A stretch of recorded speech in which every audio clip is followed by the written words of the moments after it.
Muy buenas tardes, compañeros. El día de hoy les presentaré la segunda evaluación de la materia de refrigeración y aire acondicionado.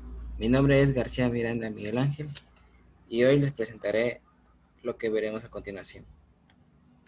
Empezaremos por hablar acerca de la historia del aire atmosférico. Bien, pues como veremos, el descubrimiento de la composición del aire atmosférico en 1773, el químico sueco Carl Scheele descubrió que el aire estaba compuesto de nitrógeno y oxígeno, o sea, aire ígneo. Más tarde, en 1774, el británico Joseph Priestley determinó que el aire estaba compuesto de una mezcla de elementos y que uno de estos era primordial para la vida. En 1776, el francés Antoine Lavoisier denominó oxígeno al elemento que aisló a partir de la descomposición térmica del óxido de mercurio. En 1804, el naturalista Alexander von Humboldt y el químico francés Guy Lussac analizaron el aire proveniente de distintos lugares del planeta. Los investigadores determinaron que el aire atmosférico tiene una composición constante. No fue hasta finales del siglo XIX y principios del siglo XX cuando se descubrieron los otros gases que forman parte del aire atmosférico.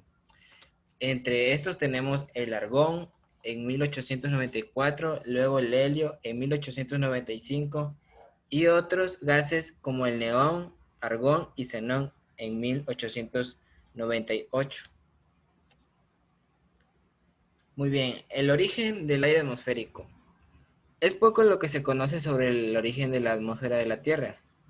Se considera que tras su separación del Sol, el planeta estaba rodeado de una envoltura de gases muy calientes.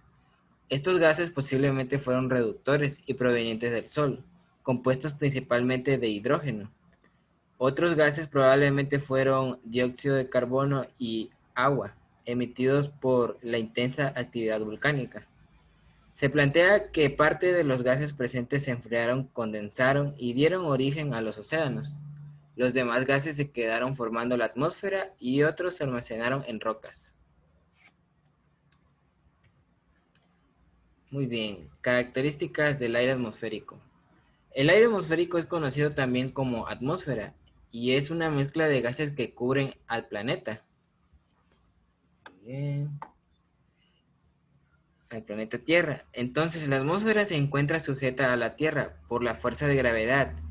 Es en condiciones de libre y de contaminantes, posee la siguiente composición volumétrica aproximada, como lo es un 78% de nitrógeno, un 21% de oxígeno, un 0.03% de dióxido de carbono y una proporción variable de vapor de agua, entre otros gases que formarían el 0.97%.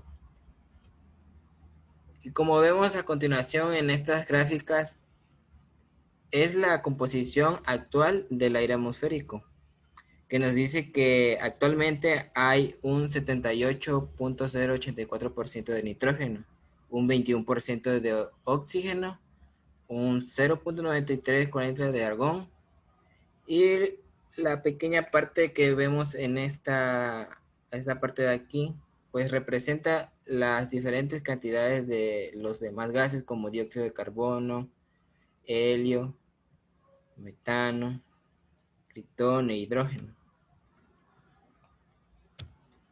Y a continuación veremos lo que es la humedad. Bueno, pues la humedad, en cierta forma, podríamos llamarle como si fuera la niebla que vemos en algunas mañanas al despertar aquí en Cuatza. Pero teóricamente la humedad es la cantidad de vapor de agua que contiene el aire. Siempre hay vapor de agua en el aire y la cantidad varía según diversos factores. Por ejemplo, el recién llovió, si se está cerca del mar, si hay o no vegetación en el terreno, la temperatura del aire, entre otros. Esto quiere decir que todo lugar que tenga presencia de agua con posibilidad de calentarse y evaporarse es fuente de humedad, como la que proviene de la superficie de ríos, de lagos, de la tierra húmeda y de las plantas donde el agua se puede presentar en estado sólido, líquido y gaseoso. También se dice que la humedad en el aire depende de factores como la cercanía de agua y vegetación. La humedad en el clima. El clima es el resultado de numerosos factores que actúan en conjunto. Los accidentes geográficos como las montañas y mares influyen de manera decisiva en sus características. Por eso, para determinar el clima es esencial analizar la temperatura, la presión del aire y, por supuesto, la humedad. La higrometría es la parte de la física que estudia las causas productoras de la humedad en la atmósfera y de la medida de sus variaciones. Su nombre deriva del griego higroscopia, higro que significa húmedo y scopia que significa examen. Muy bien, ahora veremos los diferentes tipos de humedad. Podemos encontrar la humedad relativa, que es la capacidad del aire para almacenar agua, que depende del punto de saturación y de una determinada temperatura. Su cálculo se define por el cociente entre la cantidad de vapor presente en la atmósfera dividido a la máxima cantidad que podría contener, multiplicado por 100 y el resultado se expresa como porcentaje. Una humedad relativa del 100% indica que ha llegado a su punto límite de saturación y a partir de ahí, todo excedente de vapor de agua se condensa, o sea, se convierte en líquido. También encontraremos la humedad absoluta. La humedad absoluta es la masa de vapor de agua que está presente en determinado volumen de aire, antes de que sea condensada. Es importante destacar que la temperatura condiciona a la humedad absoluta. Las masas de aire caliente poseen mayor capacidad de almacenar vapor de agua que las masas de aire frío. La humedad absoluta se expresa en gramos por metro cúbico. También podemos encontrar lo que es la humedad específica. Esta se mide la masa de agua que se encuentra en estado gaseoso en 1 kilogramo de aire húmedo y se expresa en gramos por kilogramo de aire. Ahora podremos ver lo que es la diferencia entre la humedad relativa y la humedad absoluta. Se dice que la diferencia entre estas dos es que la primera corresponde a una medida porcentual, que es que tanto por ciento del agua que puede contener el aire está almacenado allí. Y la segunda corresponde a una medida de la cantidad de agua en peso que contiene el aire, o sea, calculada en gramos o kilogramos. Se dice también que el estudio del clima se basa en el análisis de la temperatura, la presión y la humedad. Sensor de humedad. Aquí podemos ver un higrómetro que mide la humedad presente en el aire o en otros gases. A esto se le puede llamar como un sensor de humedad, ya que la humedad puede medirse con sensores, entre ellos se destacan el higrómetro, que permite determinar el grado de humedad del aire o de otros gases. En meteorología mide el contenido de humedad de la atmósfera. Y también podemos encontrar lo que es el psicómetro, que permite determinar la cantidad de vapor que se debe agregar al aire húmedo para saturarlo, es decir, mide indirectamente la humedad. Ahora entraremos a lo que es la temperatura de bulbo seco. Bueno, esto más que nada son unos puntos de temperatura importantes para lo que es el análisis de una carta psicométrica, pero aún así abordaremos estos temas. La temperatura de bulbo seco es la temperatura de una sustancia tal como se lee de un termómetro común. La temperatura de bulbo seco es una indicación del calor sensible contenido en una sustancia. Las temperaturas de bulbo seco se muestran en líneas verticales con origen en el eje horizontal al fondo de la carta. La temperatura de bulbo húmedo es la temperatura que es usada como una medición del contenido de agua en la humedad del aire. Se obtiene por pasar aire sobre un termómetro que tiene un trapo húmedo sobre su bulbo sensor. Cuanto más seco es el aire, más agua se evapora del trapo, lo que reduce la lectura del termómetro. Si el aire es saturado al 100% de humedad relativa, no se evaporará agua del trapo y la temperatura de bulbo húmedo se igualará a la temperatura de bulbo seco. Las líneas de bulbo húmedo se originan donde las líneas de bulbo seco intersectan las líneas de saturación y se inclina hacia abajo y a la derecha. Las líneas de bulbo húmedo son casi, pero no exactamente paralelas a las líneas de entalpía.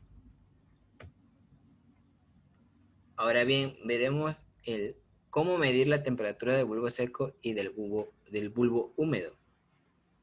Para medir correctamente la temperatura del bulbo seco, simplemente se coloca el termómetro de mercurio sin modificar en una zona con sombra para evitar el sobrecalentamiento producido por el sol. De esta manera obtendremos el valor de la temperatura en grados centígrados que haga en ese momento. Ahora, para medir la temperatura del bulbo húmedo, debemos envolver el bulbo o depósito de mercurio en un algodón saturado en agua. La temperatura en bulbo húmedo siempre será inferior a la del bulbo seco, ya que la evaporación de agua ejerce un efecto de enfriamiento. El calor se disipa por evaporación de agua, al igual que cuando las personas sudan. Si el aire está saturado de vapor de agua o tiene el 100% de humedad relativa, la temperatura de bulbo húmedo y la temperatura de bulbo seco será igual. El aire ya está saturado con agua y el bulbo húmedo no proporciona un enfriamiento debido a que su agua no se evapora. Ahora, otro punto importante es la temperatura del punto de rocío. Esta es la cual el aire tiene que ser enfriado antes de que comience la condensación de su humedad, ya que una muestra de aire es enfriado, su RH sube hasta que alcanza 100% de RH, o sea, el aire saturado. Esta es la temperatura de punto de rocío. En la saturación, la temperatura de punto de rocío, la temperatura de bulbo húmedo y la temperatura de bulbo seco se igualan las tres al mismo tiempo y la RH es 100%. Y si el aire es pasado a través de una superficie que está debajo del punto de rocío, la humedad del aire se condensará en esa superficie. Es el punto de rocío del aire, yendo a través de las aletas del serpentir enfriador, la cual determina si las aletas serán húmedas o secas. El punto de rocío se muestra en la línea de saturación. Ahora bien, ¿dónde podemos aplicar esto? Se dice que en zonas secas, trazas de humedad, mejora de la resolución a medida que aumenta el porcentaje de HR, así como para controlar la prevención de condensados. La temperatura del proceso está por encima del punto de rocío. Y con eso terminaríamos esta presentación del día de hoy. Espero que les haya gustado y que pues visiten mi página. Muchas gracias.